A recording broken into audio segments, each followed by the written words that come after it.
Welcome back. Isaiah 53, 4 through 6 explains the claims that were made in the previous section, namely that the servant, when he came, was rejected by his nation and died at their hand.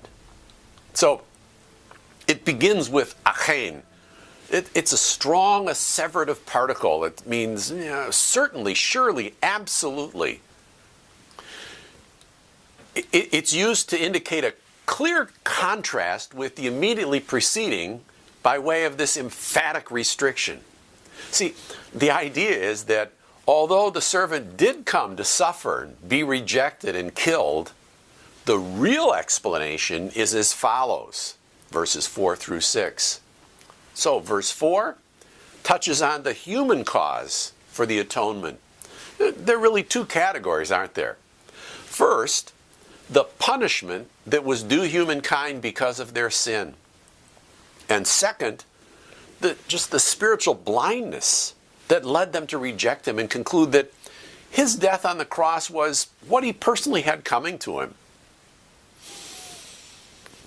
Notice that the language of verse 4 and 5 are strong allusions to what we talked about back in Isaiah 1, particularly verses 5 and 6. Check that out.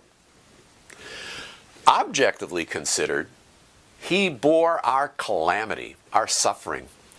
All of the calamity to body, soul, and spirit that hell will be is included here, along with all the suffering that sin now causes. Subjectively considered, he carried our sorrows. Now, the significance of the parallel bicola is that not only did he take up our calamities objectively, but also suffered emotionally and spiritually, subjectively, what we should have suffered. The prime cause of the servant's atoning death was that he was one with us when we were guilty and deserving of hell. We were the answer to that agonized question, why have you forsaken me? The tagline to this text in Matthew 8:17, in the context of Jesus' healing ministry, indicates that his sympathy with our infirmities is included in the meaning of this passage, but it doesn't exhaust it. It's part of it, but it's not everything. See, Jesus' healing ministry did address, partially, the effects of sin on humanity. And as such, it was a token of the full remission to be accomplished at the cross, with the ultimate benefit to be received at the resurrection. But the people misunderstand his sinless character. They thought God was punishing him for his own sin. The verb naga, to strike, takes on a theological sense here, but in other places, like Psalm 73, it's translated plague. In 2 Chronicles 26, it refers to leprosy. You may have choked earlier when I read from the Babylonian Talmud their take that the servant was the leprous one. Well, here's where they get it. I don't agree that he was, but I'm saying here's where they get that idea. Isaiah's audience, he's saying, concludes that the servant was stricken, beaten by God, and degraded for his own sin. They were sure that he was dying because he deserved it.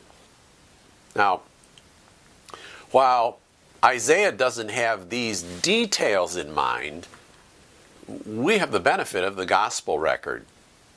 And the record shows that Pilate's wife found no fault in him. Pilate found no fault in him. Herod said there was no fault. The centurion concluded that he was innocent. He said, this is the Son of God. But accusing him was no problem for the religious, because he confronted their presuppositions with facts. Verse 5, the divine act of the atonement. Again, it begins with a disjunctive, but he, demonstrating a break, a contrast with verse 4, where the servant is seen by Israel as dying for his own sins, here he's presented as dying for Israel's sins and for the sins of the world as our substitute. Notice the variety of parallelism: pierced, crushed, punished, wounded, each presenting an aspect of the vicarious nature of the servant's death. Vonarelli observes that vicarious expiation is here spoken of can't be seriously questioned.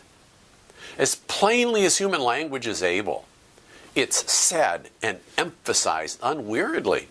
I mean, look at verse 4, verse 5, verse 6, verse 10, verse 11, verse 12. The point is that the sinless one bore the punishment which must else have fallen on the entire people, verse 6.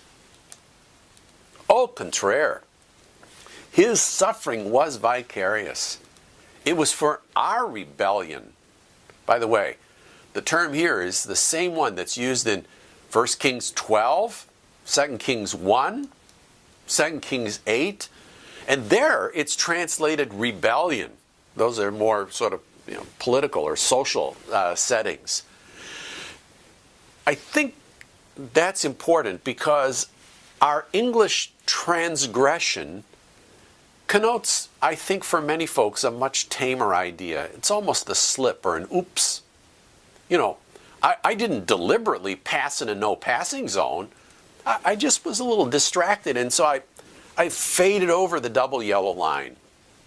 Well, the servant doesn't suffer for slips and oops, but he does for rebels. Taken together, these expressions contradict the previously stated conclusion of Israel that the servant died as a result of his own guilt. The claim is clearly made here that he died to pay our obligation to suffer punishment. God imputed our sin to him, and therefore he had to die. What's the intended effect? Reconciliation with God. Our shalom, wholeness, integrated, complete, sound. Using this term to describe the results of the servant's work of salvation, I think, precludes a reductionist understanding of salvation. It's not just an insurance policy from hell. It involves not only reconciliation, but all the benefits that pertain to it. Think back on our conversation of the peace offerings in Leviticus 7 and 22, and how they taught Israel symbolically this wholeness, this communion and blessing that was theirs by the redemption that would be provided by the promised one.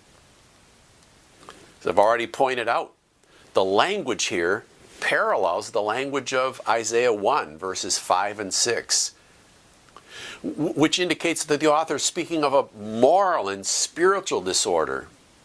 So, without denying any physical implications of the atonement, the healing spoken of here is primarily spiritual. His welts were for our spiritual defect, which brought condemnation upon us. And that being removed, we're healed, we're made whole.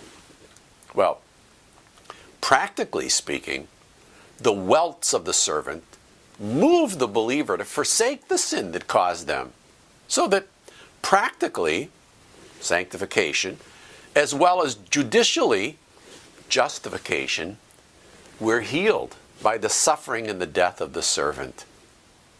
Look at verse 6, the great confession about the atonement.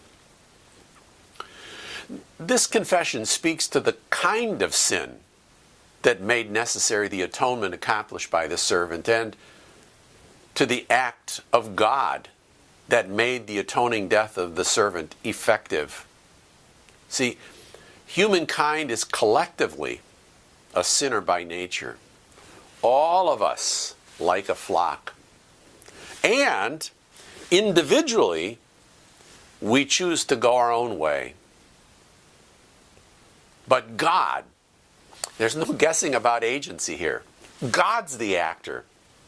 Now, Many arguments have been engaged over who killed Jesus, and it's true, I guess, in one sense, the Romans killed Jesus, in another, the Jews did, and yet in another, we all did. However, in the end, this text claims that God killed him. God killed him as the one and only effective sacrifice for all people. God inflicted the death penalty on him for our sin. Now, the interpretations of this act are as diverse as the theories of the atonement, but the only one that aligns with Scripture is that the atonement is vicarious and demands a penal view of the atonement rather than a corrective or a protective view. Think about that. We'll see you in a bit.